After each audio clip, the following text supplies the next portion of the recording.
them. Invite all of them. All right. Thank you, Nicolette, and hello, everyone. I'm Sabrina Guo. I am a student from Syosset High School and one of the organizers for today's rally.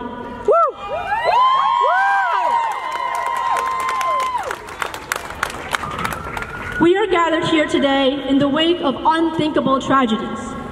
Most recently, in Uvalde and Buffalo, gun violence has continued to ravage communities in America. Today, we take a stand to fight for our lives and our future, marching and rallying together in the streets to demand that more lawmakers set aside their differences and come together to save lives, whatever it takes.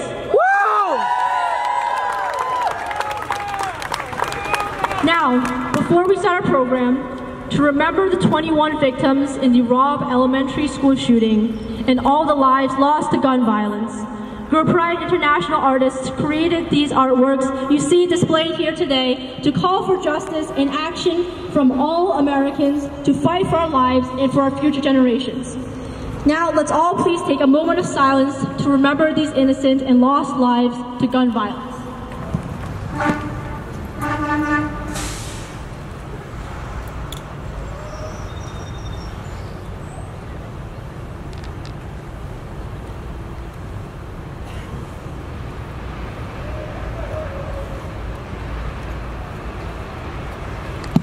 Thank you.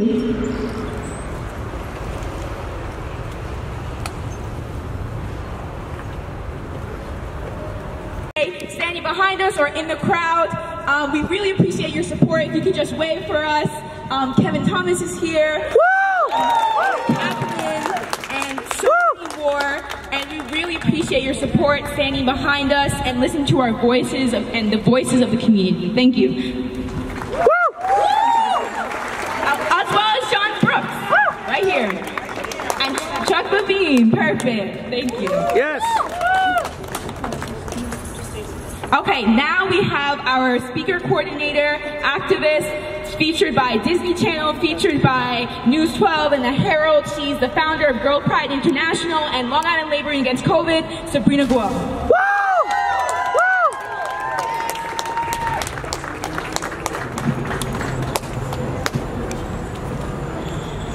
Thank you again, Nicolette. Everywhere we look, gun violence is destroying our families and towns.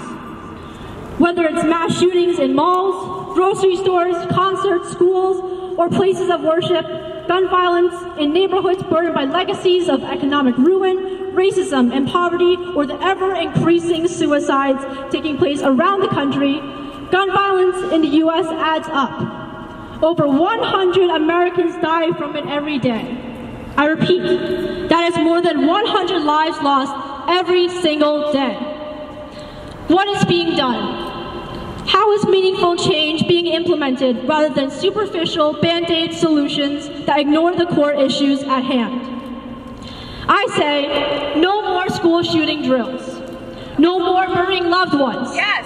No more living in constant fear of a notoriously American problem. Can you hear me? Yes!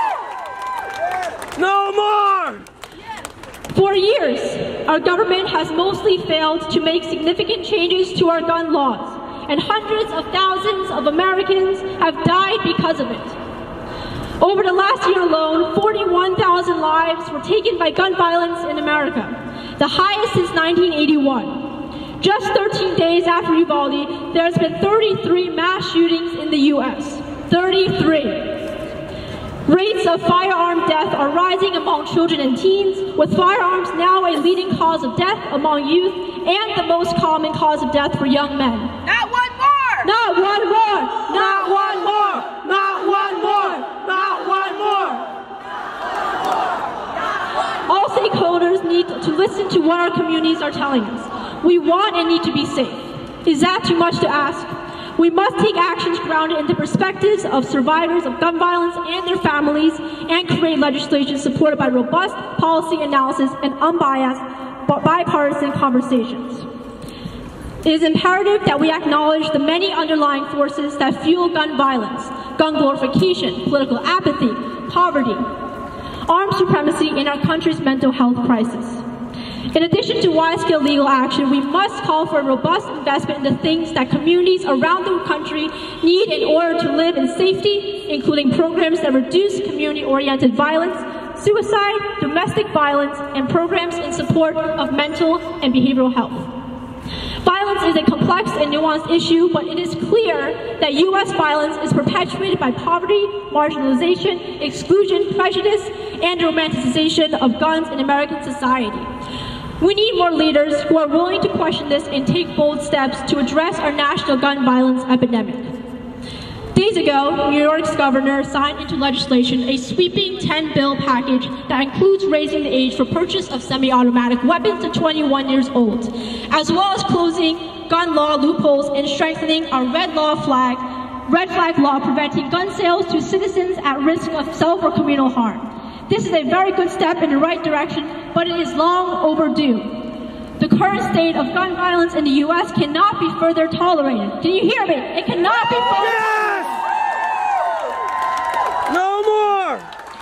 But when will we be free and liberated from the fear of being gunned down in places which should be safe havens, like our schools and supermarkets?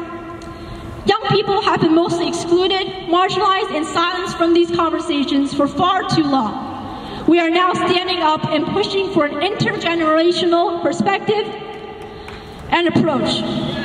Communities can and should be leading the charge in combating this epidemic, but it takes courage, transparency, and sacrifice for things to change. I am proud to be here today amongst all of you as we collectively make this commitment to work together and across all boundaries to keep our youth safe from harm, so our children and our neighbors' children don't have to do these rallies years from now. Can you hear me? Yes!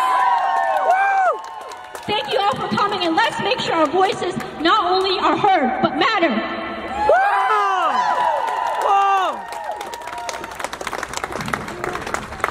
Now, I'd like to introduce Ms. Farah Mazawala, who has advocated for marginalized communities for over 20 years. Currently, Farah is the founder CEO of the Asian American Institute for Research and Engagement. She was the executive director of the Office of Asian American Affairs. Please give a hand.